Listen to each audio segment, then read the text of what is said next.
It took me over 2 decades to perfect this protein shake recipe. In full disclosure, it's absolutely disgusting, but through trial and error, it has helped me gain muscle, improve performance, recover faster, and feel great. And today I'm going to show you how I make it and then provide the exact recipe that I use. The ingredients have been selected for anti-inflammatory properties, protein, muscle, and joint support, cardiovascular and cellular protection, and finally, those that support absorption of other ingredients. But definitely consider your own health and consult your doctor if you're worried about certain ingredients. This is just what I use, and I do get blood tests to ensure there's no harmful effects. So I start with 16 ounces of filtered water. You can add more or less water depending on how thick you want the drink to be. I like it to be watery so that I can chug it down quickly without tasting it too much. I then add a handful of leafy greens for fiber, vitamins, and minerals, but it depends on the type of leafy greens. I like to use power greens, which have a variety of spinach, kale, chard, etc. I then add 2 tablespoons of peanut butter. This adds calories and helps the shake from becoming too frothy after blending. Add a tablespoon of extra virgin olive oil. This supports cardiovascular health and improves absorption of antioxidants and carotenoids from the vegetables. Next, I add a half of a cup of canned beets. Beets help increase nitric oxide, which improves blood flow, endurance, and overall cardiovascular performance. Then a handful of chopped carrots. Carrots provide beta carotene, which supports immune function, recovery, and long-term. After that is 1 tablespoon of unsweetened cacao powder. This is rich in polyphenols that support vascular health and recovery. And for me, it gives a subtle energy that's not quite like a cup of coffee, but something that's more sustained over time. After that is 1 serving of collagen peptides.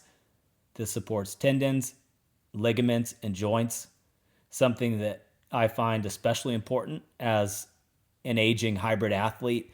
I then add half a teaspoon of Ceylon cinnamon. This helps with blood sugar control and has additional anti-inflammatory properties. My understanding, Ceylon cinnamon is safer than cassia, something you need to be really careful about when taking daily. Next is a half teaspoon of ground turmeric.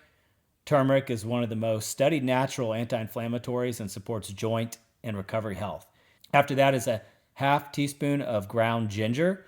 Ginger supports digestion and adds another layer of anti-inflammatory support. It does add to the horrible taste of the shake, but later on there's one ingredient I'll tell you about that helps cover that up a bit. After that is creatine monohydrate. Creatine supports strength, power, output, muscle preservation, and supposedly even cognitive function.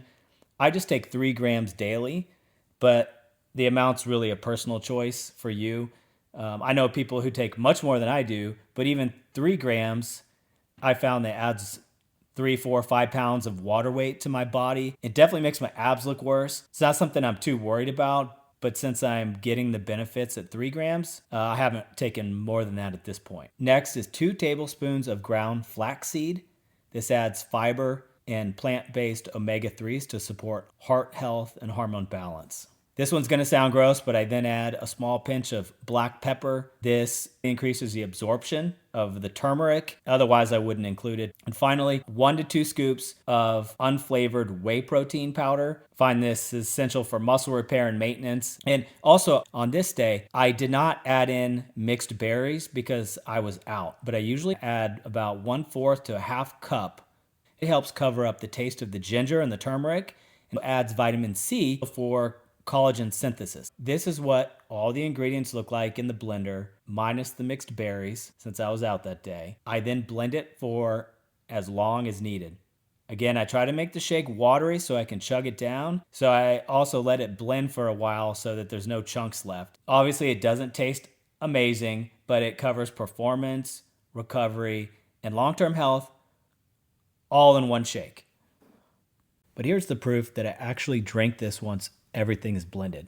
Again, on this day, I didn't have the mixed berries to improve the flavor, so it tasted even worse than usual. But I usually feel pretty good after drinking it, and if you've ever experienced the euphoric feeling after getting out of a cold plunge, I would say that it's a more mild version of that. Although for me, there might be some placebo effect to it, but I love knowing that I'm getting all these nutrients in at once. I don't have to worry about trying to add them into my diet during the remainder of the day. I'll add the recipe that I use at the end here to make any changes to this to fit your goals and diet.